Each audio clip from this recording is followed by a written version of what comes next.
आज मैं बहुत खुश हूँ। सब कितने बदल गए। सब तेरी संगत का ही असर बड़े है। मामा भी बदल जाएंगे, मैं कह रहा हूँ।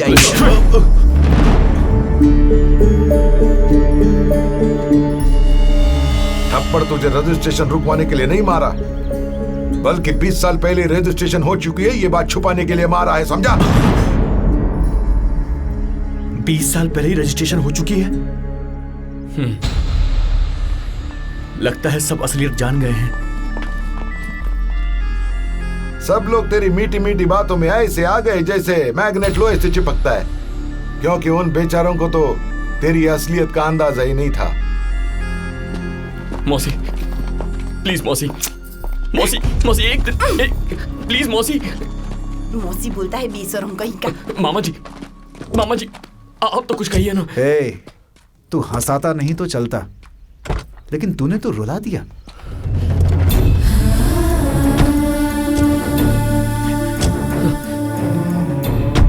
छोटे मामा एक दिन, बस एक दिन प्लीज। यकीन नहीं होता तूने ऐसा किया। Shame on you.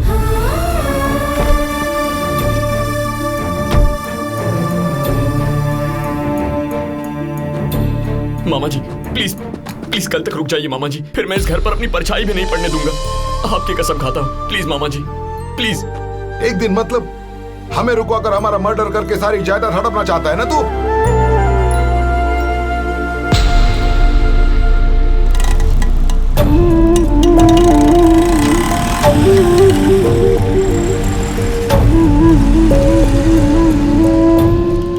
लोगों को बेवकूफ बनाना तूने अपने बाप से बहुत अच्छी तरह सीख लिया है। बोला था ना तू और तेरा बाप एक जैसे है।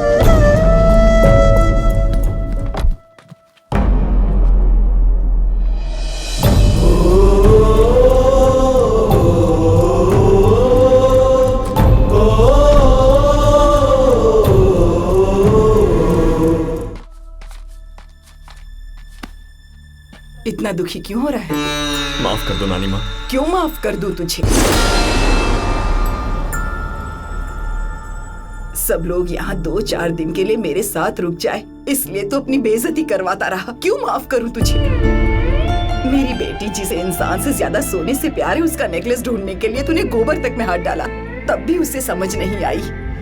क्या इसलिए माफ करूं तुझे? जो बेटा अपने परिवार को टाइम नहीं देता था, तूने उसे एहसास कराया कि परिवार क्या है। क्या इसलिए माफ कर दूं तुझे? और क्या क्या बोलूं बेटा तुझे? मैंने तो सिर्फ मन्नत मानी थी और तूने उस मन्नत को पूरी करने के लिए पूरे परिवार को इकट्ठा किया और मंदिर ले गया। इंसान को खुश रहने के लिए दौलत की नहीं, गुजरी हुई यादों की जरूरत होती है। ऐसा ही तूने अंग्रेजी में उस दिन कहा था ना। तू सबको भले ही 20 साल पीछे ले गया हो, लेकिन अपनी इस नानी को तू 100 साल आगे ले गया बेटा, 100 साल आगे ले गया। बचपन में लुका छुपी खेलते वक्त तू मेरे आंचल में छिपकर कितना खुश होता था। उसके बदले में आज तूने मुझे सारी खुशियां दे दी बेटा।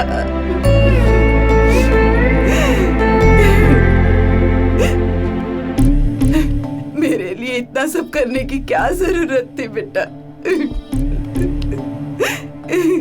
बचपन में जब भी स्कूल से गर्मियों की या दिवाली की छुट्टियां मिलती थी तो मैं यहीं आता था, क्योंकि यहाँ सबसे ज्यादा खुशी मिलती थी।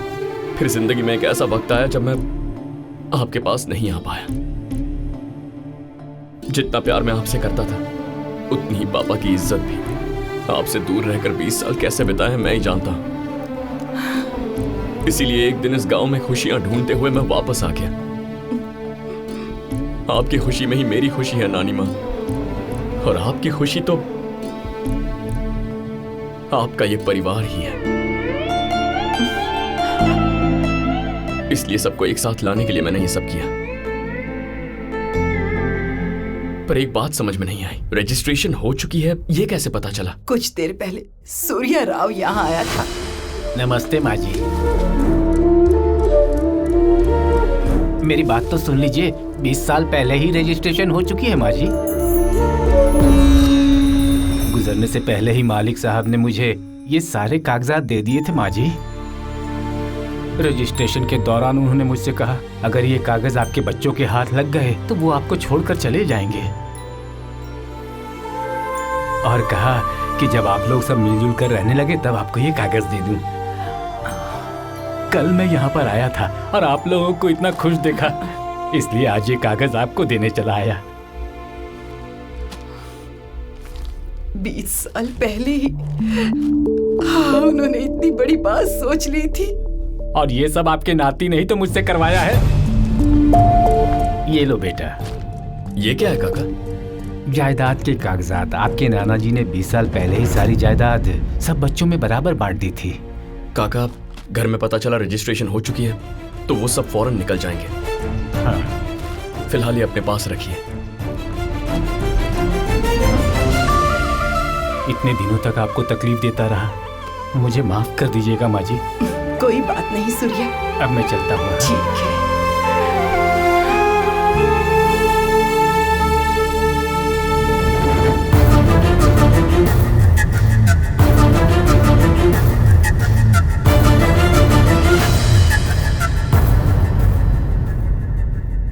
बस एक दिन और सब रुक जाते तो कितना अच्छा होता। कोई बात नहीं, जिंदगी भर की खुशी मुझे इन 20 दिनों में मिल गई है बेटा। आज मैं सच में बहुत खुश हूँ। मुझे माफ कर दो नानी माँ, पर एक दिन और रुक जाते तो अच्छा होता। लेकिन क्यों बेटा? कल नाना जी की बरसी है नानी माँ।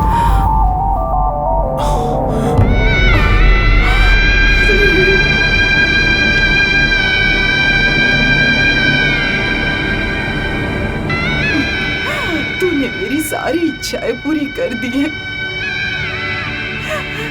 एक और इच्छा पूरी करेगा मेरी? बोल। मेरी चिता को आग तू ही देना। ऐसा मत